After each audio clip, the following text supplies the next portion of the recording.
Chapter 3. The Church Wept. Weeks had passed since Dr. Alistair Finch first let his bitterness boil over in the tavern's warmth. The rumours now sharpened into venomous barbs, Dr. Finch's resolve hardened, his envy coalesced into unyielding conviction, and his greed was disguised as righteous fury. He had a relentless determination to see Sarah's ruin. The tavern door banged shut behind him, muffling the drunken shouts and crackling fire within. Outside, the night was a churning cauldron of wind and rain. The torrent lashed the cobblestones in a merciless downpour. Thunder grumbled low in the distance like a beast awakening. The storm soaked Finch instantly. He staggered down the narrow cobblestone lane, his coat flapping behind him like tattered wings. The whiskey fumes clung to him like smoke as he swayed hither and thither. In one hand, he clutched his bottle like a priest would hold a cross. The other hand held vengeance.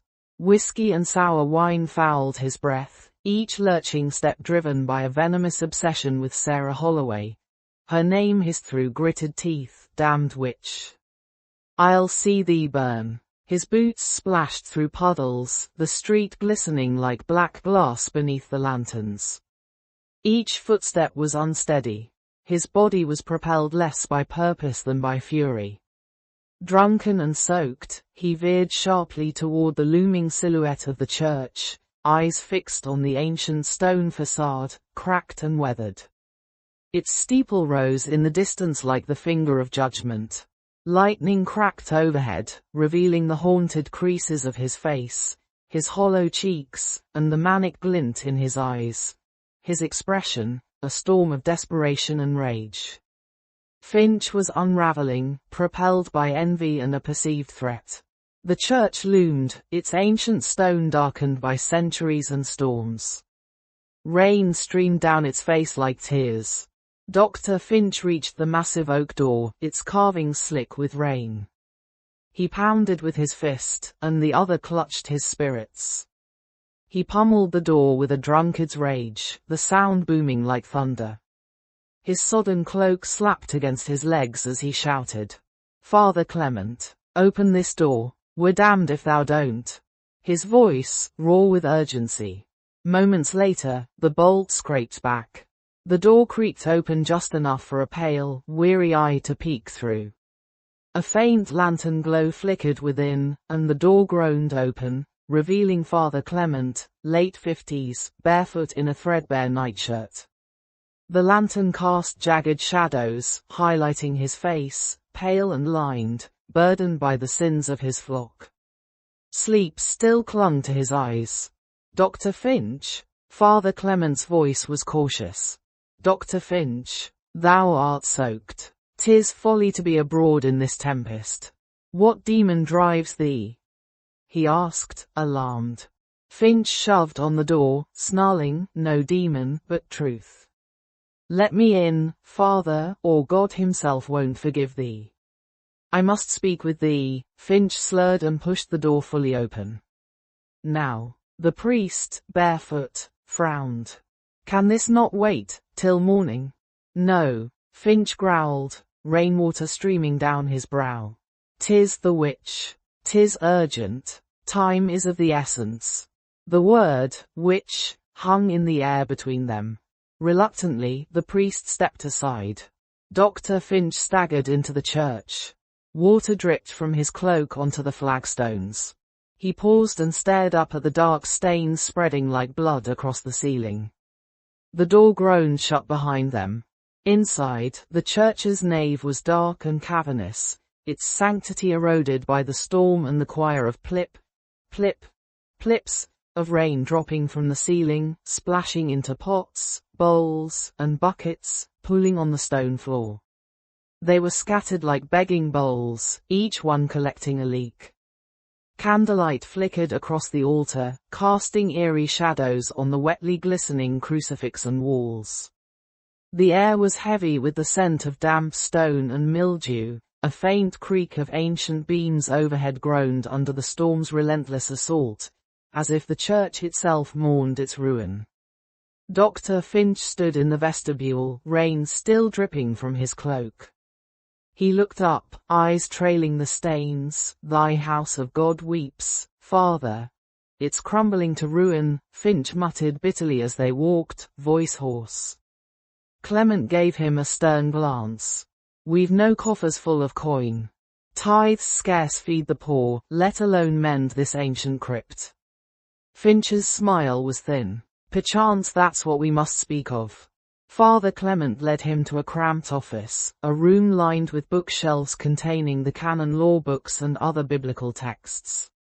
A single candle flickered on a scarred table cluttered with Holy Writ.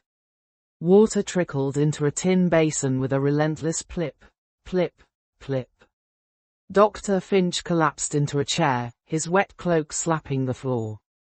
Father Clement sat opposite, wary, his hands clasped as if in prayer. Candlelight caught the silver in his hair. Finch leaned forward, eyes ablaze. "Sarah Holloway's a witch, Father. She's cursed us all." Father Clement stiffened, his weathered face hardening, voice rising. "Sarah, she's a steadfast soul. She brings broth to widows and balm to the sick. She's healed more children than I have touched this whole year. I've seen no devil in her, only mercy and kindness.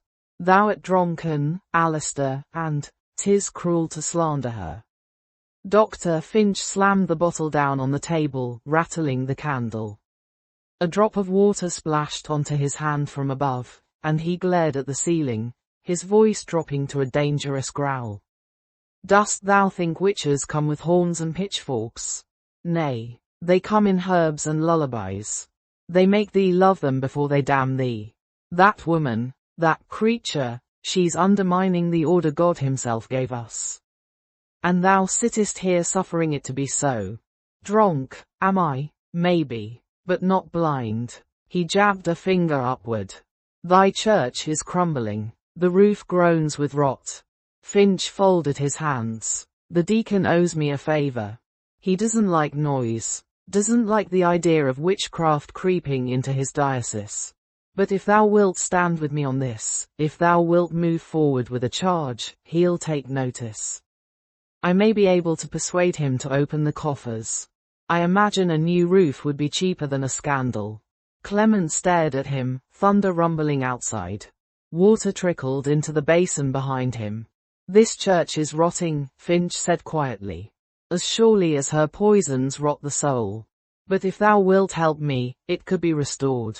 Silence. Then, plip, plip, plip, the leaking roof continued its soft, steady cry. Father Clement was horrified and raised his voice to a fevered pitch. "Betray an innocent for gold? That's a devil's bargain. Heresy. I'd sooner let this church crumble than stain my soul." Dr. Finch leaned closer, his breath sour, eyes boring into Father Clement. His voice turned silky and manipulative. "Innocent? Or cunning? She's bewitched thee with arms and smiles.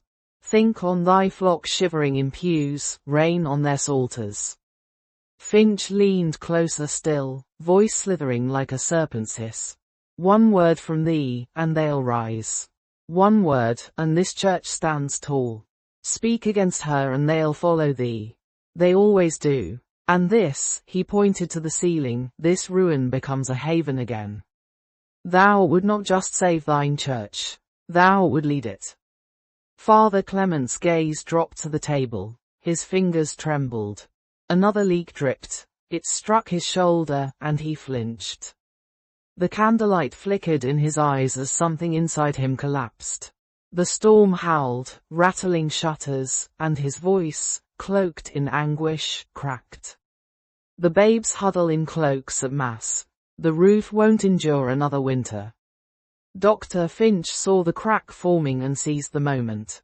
His voice, urgent and sharp. "Then act, Father," he said.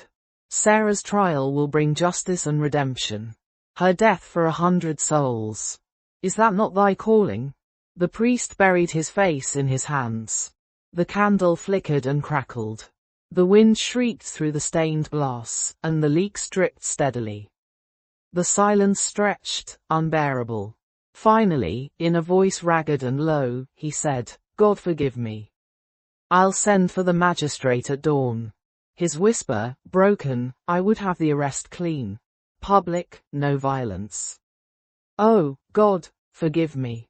Finch nodded slowly, his eyes gleaming with triumph. "Of course." Finch's lips twisted into a predatory smile as he rose, unsteady but victorious, leaving a trail of water to the door. "Then, 'tis done. Thou hast chosen wisely, Father.